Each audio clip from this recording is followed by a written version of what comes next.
এখন বাবা ছন্ন ছাড়া, বাবাকে এখন সন্তান পাঠাচ্ছেন বৃদ্ধাশ্রমে। আল্লাহ মাফ করেন, এই অভিশাপ যেন আমাদের সমাজে না আসে। আল্লাহ তকি উসমানী দাওয়াতরা যখন পাকিস্তানে ঘটনা শুনিয়েছেন, এক লোক বাবাকে পাঠাইছে বৃদ্ধাশ্রমে। বৃদ্ধাশ্রম বুঝেন নাই, আর সহজে বুঝায়, গরু ছাগলের খোয়ার দেখছেন না?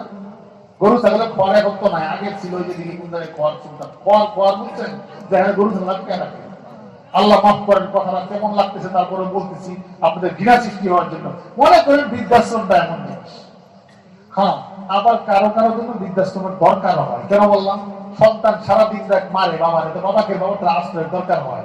কিন্তু কেন মুসলিম সমাজে এমন হবে? বাবার বৃদ্ধাশ্রম তো বাবার তার বাড়ি, বাবা দাদা সমাজের বুঝানা, সমাজের জন্য নেয়ামত, গিফট। দাদার বয়স হয়েছে, দাদাকে কেন ওই বৃদ্ধাশ্রমে পড়াচ্ছেন, ওল্ড হোমে পড়াচ্ছেন কেন? বাবা দাদা এখানে থাকবে, নাতির বিয়ে দেখবে, পরামর্শ দিবে, নাতিকে কুলে নিবে, নাতির সাথে হাসবে, কথা বলবে, কত ভালো লাগবে। আর তাকে নির্জন কক্ষে পড়ে দিচ্ছে, আবার কোন সিস্টেম? তুমি বলেন, মানুষ যখন চোখের আড়াল হয়, মহব্বত আড়াল হয়ে যায়।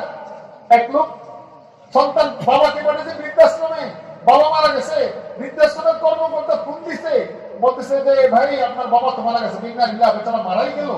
সন্তানে কয় মারা গেছে, আচ্ছা তাহলে এক কাজ করেন, আপনি বাউচারটা পাঠিয়ে দেন, বিল পাঠিয়ে দিব না, আর আপনি জানাজায় অ্যাটেন্ড করার চেষ্টা করুন। তো কিছুক্ষণ পর আমার ফোন দিছে, তকি উসমানীর ঘটনা শুনেছে পাকিস্তানে। ফোন দিয়ে দেখেন আমি অনেক ব্যস্ততায় পড়ে গেছি, আমার অনেক কাজের চাপ, জানাজা আপনারা করে দিয়ে একজনের কবর খুঁজতে বলে দিয়ে, যা যা লাগে খরচ পাঠিয়ে দিব না, অসুবিধা না, আমি বিল দিয়ে দিব, আপনারা সেরে পেলেন কাজ। এটা হয়েছে কিভাবে? বাবাকে না দেখতে দেখতে বাবার সাথে সম্পর্ক নাই, এমন দূরত্বের সম্পর্ক সৃষ্টি হয়েছে, বাবার কথা মনেও পড়ে। বাবারা কিভাবে শুনে, গাজাউতুকা মাউলুদান ওয়া মুনতুকা ইয়াফিআ তুআল্লু বিমা আজনি আলাইকা ওয়া তুনহালু। তো তোর জন্য আমি সব করলাম। বাবা বলে আমার একদিনের কথা মনে পড়তেছে, ইদা লাইলাতুন ওয়াকাত বিসাকমি লাম আবিদ লিসাকমিকা ইল্লা সাহিরান আতামালমালু। এক রাতের কথা, যখন তুমি অসুস্থ হয়ে গেলে, জ্বর ছিল, সারা রাত আমি ছটফট করছি, আমি ঘুমাইতে পারিনি। কান্নি আনাল মুতরুক দুনাকা বিল্লাযী তুরিকতা বিহি দুনি ফাইনি তাহাম্মালু।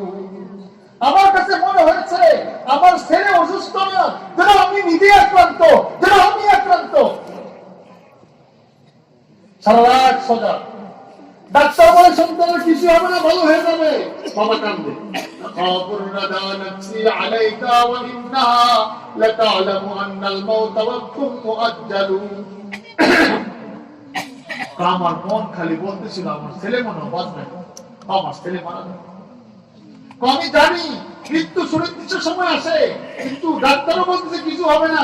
আমার মন মানে না, আমার কাছে খালি মনে হচ্ছে আমার বাবা মরে যাবে, সন্তান মরে যাবে। এরপর বাবা বলে, হায় আমি যে বয়সের অপেক্ষা করছিলাম, সন্তান তো সুস্থ হয়েছে, হাসপাতালে বাসায় নিয়ে আসছি, সন্তান জোয়ান হয়েছে, বড় হয়েছে। আমার তো আশা ছিল এই সন্তান দিয়ে আমার কোনো কিছু হবে, কিন্তু আমার সন্তান যখন ওই বয়সে উপনীত হলো, যে বয়স আমি কামনা করতাম, যে সময় আমি অপেক্ষা করতাম যে আমার সন্তান এক সময় এমন বয়সে পৌঁছবে, সন্তান তো ওই বয়সে পৌঁছছে, কিন্তু পরে পৌঁছে কি?